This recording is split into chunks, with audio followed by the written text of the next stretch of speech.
isip-isipin mong mga multo pala yung mga itong mga flood control. Eh kung nabuhay po itong ating mga bayani, baka malamang ho, kumawak ng armas yan ulit.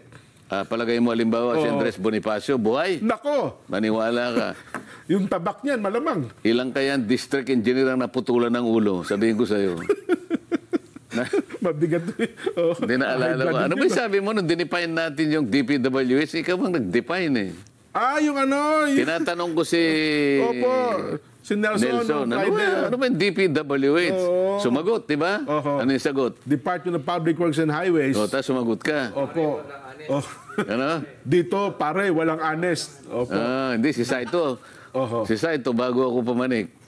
May binubulong po, ha? Oo, Sen. Meron pa pong iba bago, po. may loko talaga doon si Saito, no? Ano ka ako?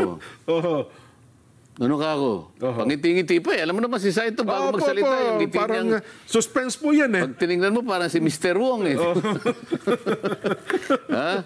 Opo. Sabi niya, DPWH. Daming pera, walang hirap.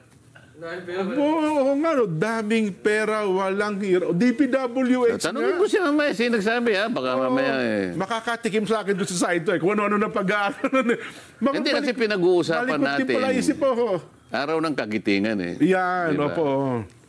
Nako. Dapat sana maimulat natin ang kabataan sa kagitingan. Hindi sa kawalang hiyaan, di ba? Nako. Walang matututunan ng kabataan sa kawalang hiyaan. Lalo na ang kawalang hiyahan ay sa pagwaldas ng kabang bayan. Nako.